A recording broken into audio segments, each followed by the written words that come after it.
Hey guys, welcome to the studio. It's Saturday, so no one here in the harbor working. Just me here in my studio. I've been producing a little on the new underwater song that I've showed you recently. And the rest of the day I will probably just spend here in the A studio listening to music and also DJing a little bit. Just like working out, you train a little here and there once you know how it's done, just to keep focused and be ready once you have to DJ in front of people. And so far I've actually done a ton of videos about DJing, like a beginner guide for DJing, phrase mixing, how to beat match, how to use the effects. But there's one thing a lot of people ask me that I've never actually answered, and that is why I'm using a full Denon DJ Prime setup instead of Pioneer. So let's try and answer which one of them is better, why I'm using this versus the other. I've DJed with both a lot, so I can give you probably some insights.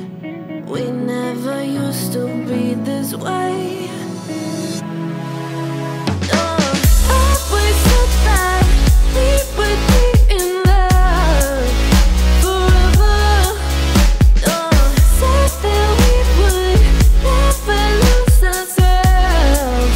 Now let me give you some little examples what makes the difference between Pioneer and Denon, because those are like the small details, those are the ones that I love. So just for example, the display, way better resolution.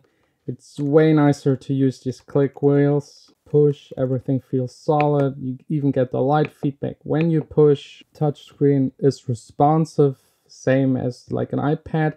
The processing power on here is way stronger. It's so strong that they can push updates, which Pioneer can't really do. Like, for example, on here is a real OS, so they can update it, and they will update it probably in a couple of weeks. It's already announced, to be able to connect them to the internet and start streaming music. So normal USB sticks, straight from the cloud, BEATPORT, you get your tracks on here and can just play them. That's definitely the future next step for 2020. Then of course we got our wheel adjust. That's also what Pioneer is able to do. We got a second display in here where you can see the covers of the songs, or you can put up your own cover. You can change the light of the LED ring. And one of the biggest arguments was also like the layer feature. You got an A and B layer and also two outputs on the back. So those are real separate outputs.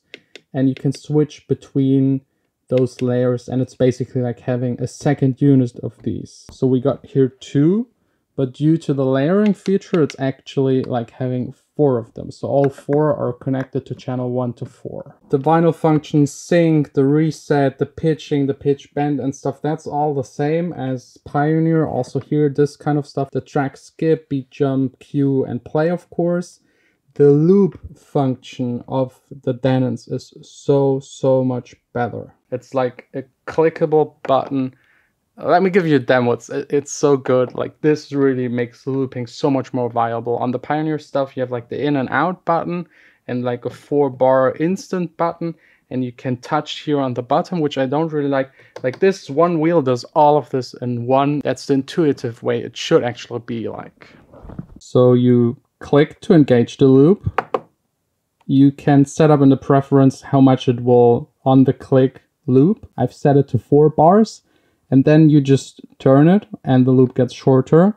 Turn it again, it gets shorter. It's always halvening the loop, and you can make it really small so that you just get like a stutter, and the other way it just makes it longer. It's very fast, very responsive, very convenient. Again, that's the way looping should be working. Then of course we got this entire strip. That's the huge thing that you directly see as a difference when you look at the Pioneer versus Denon discussion.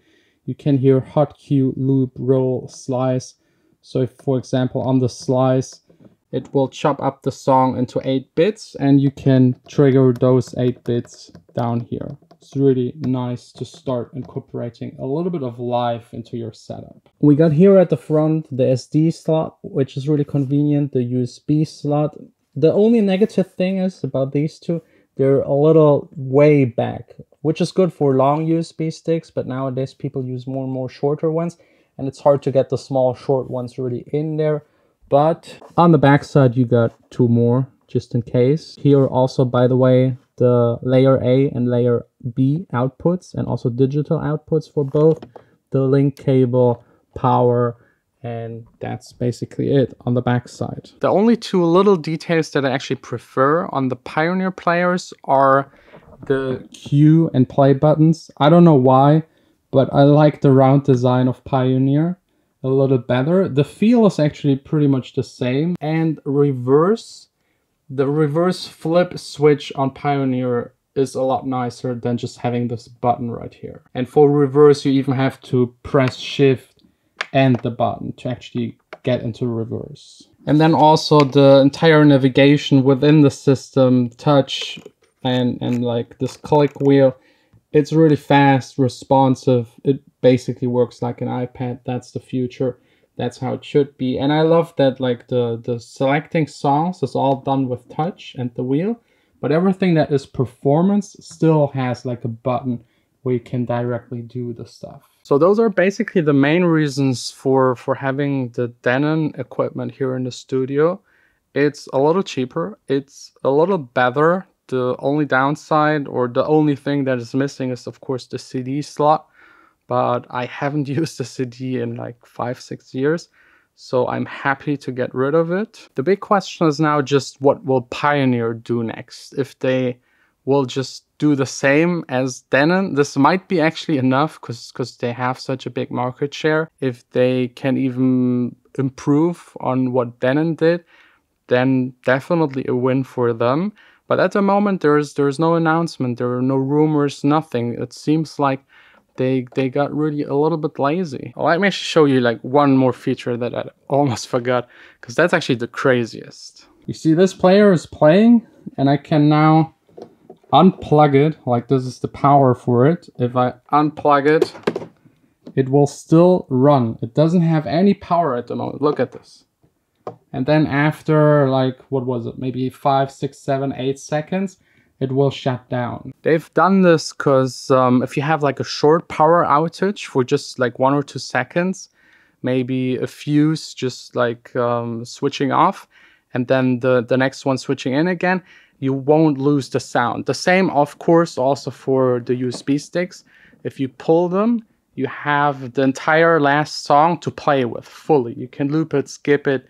You can still do the hot cues, looping and slicing for the last track that you've loaded. So yeah, in a nutshell, Denon at the moment, it's more advanced, more features, less expensive. Pioneer, still the club standard, and more clubs have it. If you learn to DJ with it, you can DJ with it anywhere. So at the moment, I would call it a tie between those two. It's really up to you to decide if you want these new nice little functions and features here and there, or if you want to be able to train at home on the stuff you will actually also have on stage. If you're a big DJ, someone will make sure that these are also there whenever you DJ. All of the big festivals already also have the Denon setups, because I think Oliver Heldens and Laidback Luke and some other people are exclusively playing on Denon players. So let me know what you think about those two companies, which one you actually prefer, which of the features and functions you absolutely love and can't miss, what you think will happen next with these two, who will introduce what and when. We will see us tomorrow back again here in the studio for another episode. Thanks a lot for watching. Sign out.